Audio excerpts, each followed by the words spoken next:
Case റദ്ദാക്കുന്നതിൽ ബി.ജെ.പിയുടെ പിന്തുണ എന്നും കന്യാസ്ത്രീകൾക്കൊപ്പം ഉണ്ടാകുമെന്ന് ബി.ജെ.പി നേതാവ് അനൂപ് ആന്റണി 24നോട് പറഞ്ഞു.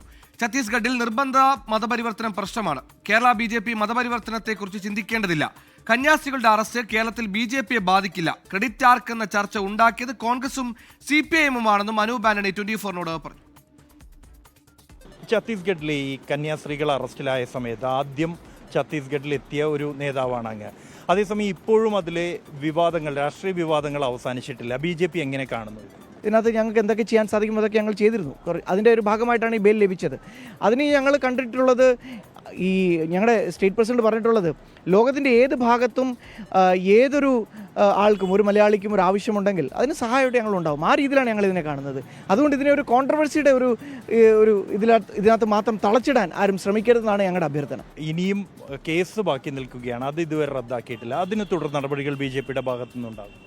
ഞങ്ങൾ തന്നെ നേരത്തെ അഭിപ്രായം പറഞ്ഞതാണ്. കാരണം അതിനേക്കുള്ള കുറച്ചുകൂടെ മുമ്പോട്ട് പോട്ടെ കാര്യങ്ങൾ. അന്നേരത്തിന് അതിനുള്ള വ്യക്തത എല്ലാവർക്കും ലഭിക്കും. തീർച്ചയായിട്ടും ഞങ്ങൾ പറഞ്ഞു, കൂടെയുണ്ട് ഞങ്ങളുടെ സഹായവും പിന്തുണയും എന്നും അവർക്കൊപ്പം ഉണ്ടാവും. ഛത്തീസ്ഗഡിലെ ബി.ജെ.പി നേതാക്കളുമായി സംസാരിച്ചപ്പോൾ അവർ പറയുന്നത് ഈ മതപരിവർത്തനം അവിടെ ഒരു വിഷയമാണ് എന്നുള്ളതാണ്. അതുകൊണ്ടാണ് ഇത്തരത്തിൽ സംശയിക്കാനിടയാക്കിയത് എന്നെല്ലാമാണ്.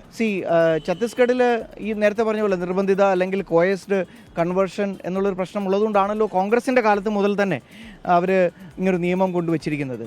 ഇങ്ങനെയുള്ള പല സ്ഥലങ്ങളിലും അതിൻ്റേതായ പ്രശ്നങ്ങളുണ്ട്. അപ്പോൾ അത് ഈ കോൺഗ്രസ് ഭരിച്ചാൽ പോലും ഇതേപോലുള്ള പ്രശ്നങ്ങൾ മുമ്പോട്ട് വരാം. അപ്പോൾ അതിനെ ആ സർക്കാരുകൾ അവരുടെ സ്ട്രാറ്റജി ഉപയോഗിച്ച് അവർ വേണ്ട രീതി ഹാൻഡിൽ ചെയ്യുന്നുണ്ട്. അതിനെക്കുറിച്ച് കേരളത്തിൽ ഇരിക്കുന്ന ഭാരതീയ ജനതാ പാർട്ടി അല്ലെങ്കിൽ കേരളം ഇതിനെക്കുറിച്ച് ചിന്തിക്കേണ്ട കാര്യമില്ല. അതിൻ്റെ ഒരു ക്രെഡിറ്റ് ആർക്ക് എന്ന തരത്തിലേക്ക് ചർച്ചകൾ പോകുന്നു. അങ്ങനെ ആക്ഷേപിക്കുന്ന തരത്തിലുള്ള സമൂഹ മാധ്യമ പോസ്റ്റുകളും പ്രതികരണങ്ങളും ഉണ്ടാകുന്നു. ഇതിനെ എങ്ങനെയാണ് കാണുന്നത്? ക്രെഡിറ്റ് ആർക്ക് എന്നുള്ള ചർച്ച ഉണ്ടാക്കിയത് രണ്ട് കൂട്ടരാണ്. ഒന്ന് കുറച്ച് മാധ്യമങ്ങളും, പിന്നെ അതേപോലെ തന്നെ ഈ പ്രതിപക്ഷത്തിരിക്കുന്ന, അതായത് ദേശീയ തലത്തിൽ പ്രതിപക്ഷത്തിരിക്കുന്ന കോൺഗ്രസും കേരളത്തിൽ ഭരിക്കുന്ന CPI-ഉം, അവരുടെ നേതാക്കളാണ് ഈ ക്രെഡിറ്റ് യുദ്ധത്തിന് വേണ്ടിയിട്ട് ഇറങ്ങി തിരിച്ചത്. ഞങ്ങൾ ആരോടും എന്തെങ്കിലും ക്രെഡിറ്റ് വേണമെന്നൊന്നും പറഞ്ഞിട്ടില്ല. അന്ന് തന്നെയും ഞങ്ങൾ പറഞ്ഞു, ക്രെഡിറ്റ് ഞങ്ങൾക്ക് വേണ്ട. ഞങ്ങൾ പ്രയത്നിച്ചിട്ടുണ്ടെന്ന് ഞങ്ങളോട് സഹായം ആവശ്യപ്പെട്ടവർക്ക് ബോധ്യപ്പെട്ടിട്ടുണ്ട്.